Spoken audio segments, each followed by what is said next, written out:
Learners, in this program, we would like to learn about the microscopic features of the basaltic rocks with case study from Deccan Traps. The focus would be on mineralogy and textures displayed by volcanic rocks. Now, we will see these lava flows inside it. What these rocks display under the microscope, that is very important. Not by naked eyes, but we will see these lava flows with the eye of the microscope. See here, very fascinating picture here, very colorful minerals. The rock which you see on the surface is black, no interest. It is very monotonous, but you cut across, you make a thin section of these rocks and see under the microscope beautiful colors here. And these colors are of different minerals. What are those minerals? I have made a line diagram here with my own drawing. You have agate. Agate is a silicate mineral, better known as one of the pyroxenes. Then plagioclase is also a silicate. You have black colored magnetite. Magnetite is also a mineral, it is an oxide, it is not a silicate. Then you have a glass, volcanic glass.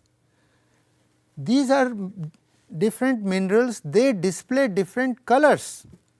When you see under the polarized light, they display different colors. When you see under the cross nickel, the colors may change. When you rotate the stage of the microscope, these minerals they display variety of colors. The color may vary from light shades of gray in color to dark shades of yellow, brown, gray, green or purple colors. See how multicolored these rocks are. You may appreciate if you see these rocks with the help of a microscope. And they display variety of textures. Texture is also equally important as far as the mineral composition is concerned. Basically, you have clinopyroxene, you have clialcic plagioclase, you have magnetite, you have glass and lots of secondary minerals. Secondary minerals are formed after the formation of these rocks. Because of the weathering of these rocks dissolved in water and later on precipitated in the open spaces or vesicles in the form of a secondary minerals. And these minerals are very common minerals like calcite. You may be familiar with calcite, silica, chlorophyite or zeolite. You may be familiar with zeolite. See here, the texture part I was saying is very significant and very important here. Lava flow display variety of textural features such as ferric. Ferric you means you have large size crystals, and if you have a large size plagioclase crystals, we call it as plagioferric. If you have large size agate crystals, we call it as mafic ferric. So, these are the terms and they display a ophitic texture. Ophitic texture means you have a large size crystal, inside this large size crystal you have a smaller tiny size crystals are enclosed within this crystal, and this special type of texture is known as ophitic texture. Sometimes these laths or these crystals are partly enclosed, sometimes they are partly outside of the crystal. We apply another term, call it as subophitic texture. Besides this, these rocks they display variety of phenomena like twinning. Why these twinned crystals have been formed? Because of the cooling. At the time of cooling, the crystal growth was so restricted that twinned crystals have been formed. Zoned crystals, rhythmic zoning is also found. Rhythmic zoning within crystals I will show you in my subsequent slide here how colorful these minerals are. See here the clinopyroxene. Clinopyroxene is a mineral and this encloses, this is a big size crystal and we call it as tachoblast. This tachoblast encloses a smaller size crystals of plagioclase here. But here in another section here, these crystals are also large size clinopyroxene. The entire field of view is covered by one single mineral, that is clinopyroxene, and inside that crystal you have plagioclase. Plagioclase is also a silicate, calcic silicate mineral. Again I am showing another slide here. There are many phenomena taking place subsequent to the formation of these lava flows. These phenomena are like hydration or devitrification. Devitrification means, as I said earlier, these rocks do contain lot of glass, and this glass, when it undergoes change, because the conditions, physicochemical conditions are changing, this glass develops. Glass is amorphous substance, and over the time period, because of devitrification and hydration process, this glass develops crystallinity, and the process is known as devitrification. So, devitrification is seen here. If you see carefully this thin section, the pelagonite. Pelagonite is a mineral species which display a very radiating like crystals here. These crystals are radiating here, and these are all secondary minerals formed because of hydration and devitrification of original mineral. So, intercertal texture.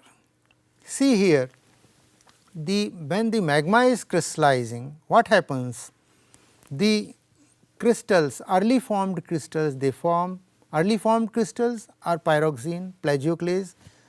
After their crystallization, there are certain spaces left in the system.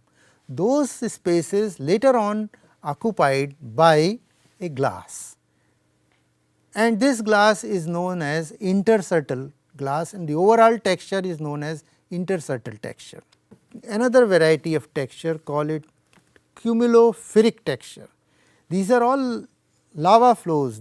Each lava flow showing a variety of textures, and each lava flow having its characteristic textural features, and they can be identified, they can be distinguished by these features.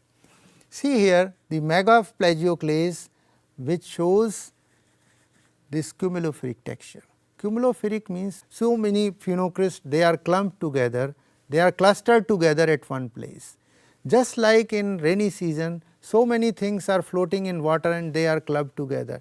So, magma behaves like an aqueous system, and during their crystallization, during their formation of these textures, certain crystals they have been formed, they club together and form cumulopheric textures here. What I have shown, what textures I have shown, those textures we can see under the polarizing microscope, but with the advancement, when we use scanning electron microscope or transmission electron microscope, these textures show variety of features. Like see here, these are the feather like textures, feather of a bird, they are very much similar to feather of a bird. This is a magnetite mineral. Magnetite looks like a feather of the bird, and here needle like ilmenite crystals. You can't see these things by under the microscope or by naked eyes, but they can be resolved by scanning electron microscope. So, see how it is a museum of variety of textures and minerals. These minerals, even if you see after texture, these minerals, they display variety of phenomena, as I said earlier, such as zoning. Zoning means you have rhythmic zoning, layer after layer you have mineralogical change in the composition.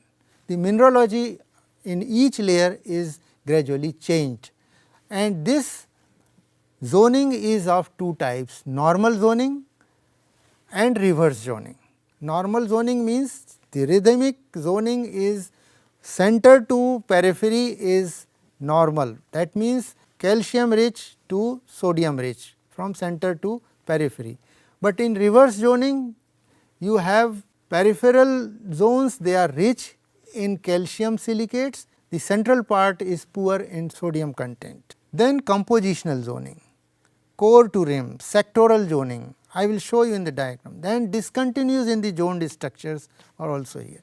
You will appreciate this kind of zoning here. This is a big plagioclase crystal here, and this plagioclase crystal here, this is more calcic in nature. but when you analyze with microprobe, the periphery is less calcic and more sodic in composition. But there are certain discontinuities in the zoned structures. Here there are discontinuities.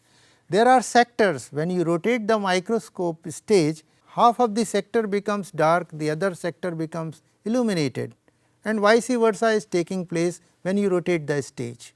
So, this kind of zoning is known as sectoral zoning, or better known as hourglass structure. Now, there are exsolution phenomena, they are taking place within these rocks, and this exsolution phenomena is taking place between pyroxenes, magnetite, ulvospinel. Ulvospinel is again an oxide, solid solutions, and alkali feldspar when crystallized in shortly cooled magma as homogeneous minerals form the melt and get exalt at subsolidus temperature into a stable coexisting crystalline phase. I will show you those things. See here, this cube shape is a magnetite crystal, and this cube shaped magnetite is surrounded by a glass. But this magnetite crystal over the time period when it was in the magma, what happens? Part of this magnetite crystal was eaten away by the magma. See here, the eaten away boundary. Later on it becomes triangular in shape, rest of the portion is eaten away. Again the one part of the triangle is again eaten away by the magma, it is incorporated in the magma, and finally it gets exalt, and these are the magnetite crystal is in the form of small crystals here, and the exalt mineral is ilmenite. Ilmenite is a titanium oxide. So, exsolution phenomena is taking place between two oxides, magnetite and ilmenite. So, the ilmenite is replacing the magnetite here. You see very sharp, pointed, needle like, tear like crystals here. They are not crystals, but they are opaques, they are the glasses, they are the glass shards. If you put a stone on the window glass, what will happen? These glass pieces will be broken up into small pieces. Similar mechanism is in the volcanism also. The glass, naturally formed glass, because of the volcanic activity, it has broken down and shattered into small pieces. These are known as glass shards. So far I have discussed about the interesting part of the Deccan volcanism, about its origin, various topographic and field features, and how these rocks can be seen through the eyes of the microscope. That I have already discussed before you, and you may appreciate how interesting, how colorful these rocks are. Now let us summarize what we have learned. We briefly learnt about essential and accessory mineral constituents of the basaltic rocks.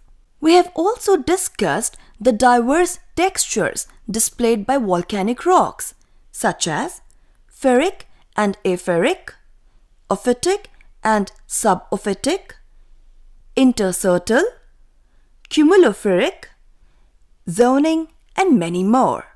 Thank you very much.